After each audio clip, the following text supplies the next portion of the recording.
Hey guys, this is PokeFacts83 here, and I'm back with my first video.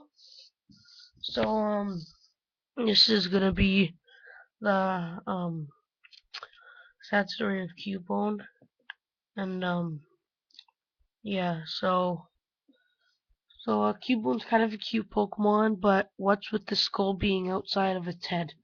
Let's take a look at the original Pokédex entry, word for word, from the original Pokemon Red and Blue.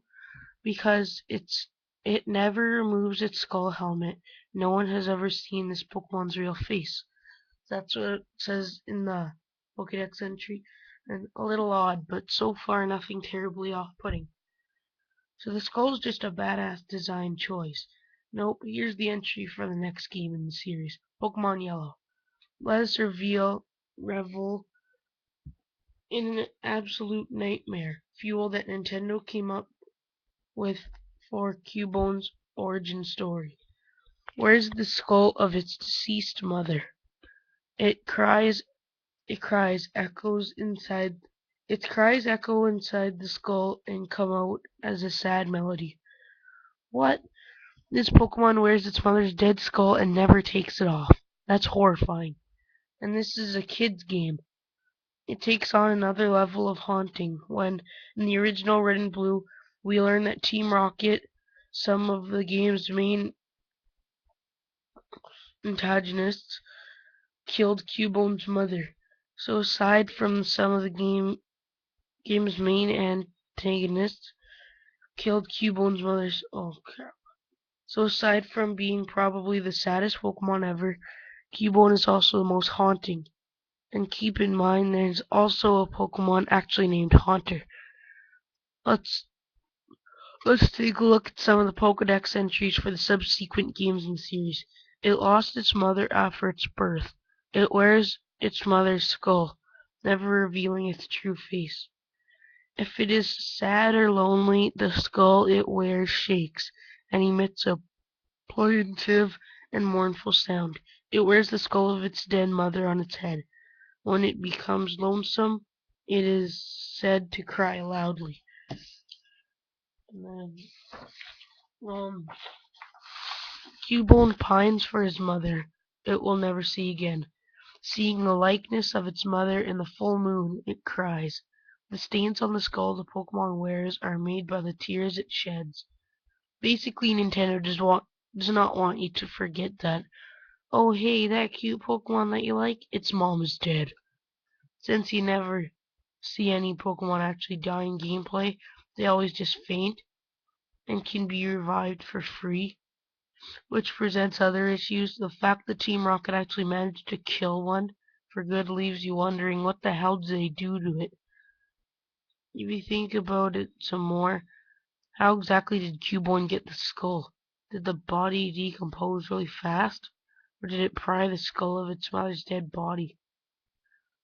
Yeah, a little more disturbing than you originally thought, huh? Well, don't worry, it gets even more disturbing.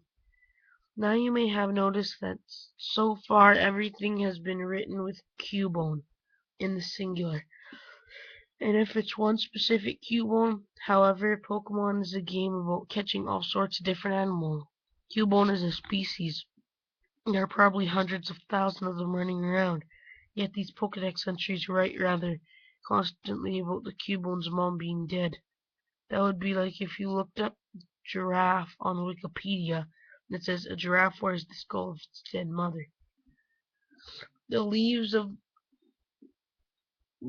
us with a rather shocking conclusion. With no alternatives, every single Cubone in the world is biologically required to take and wear the skull from its dead mom, meaning that all Cubone moms, presumably King Sean, are biologically required to die when they give birth to a Cubone.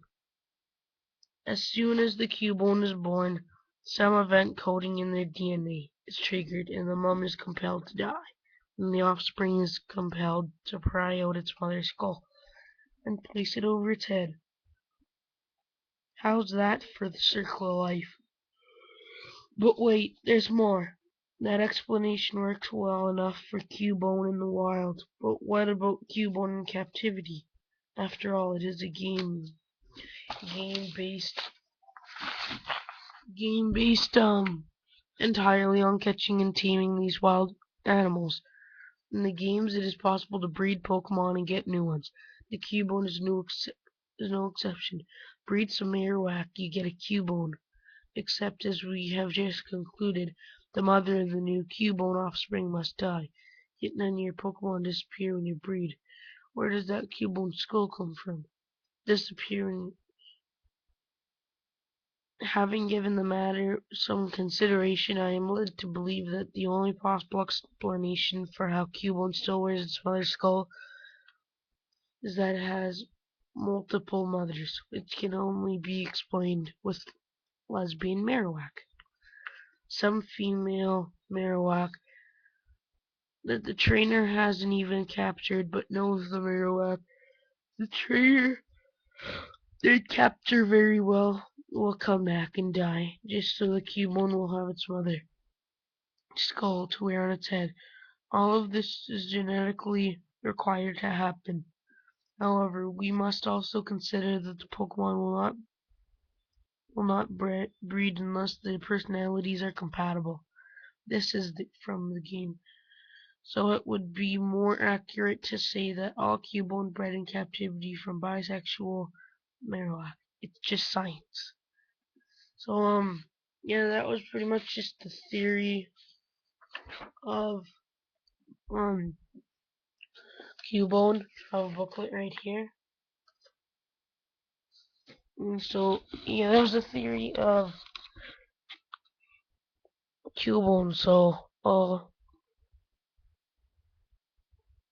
see you again. Bye. I hope you liked the video, like and subscribe. So see you later.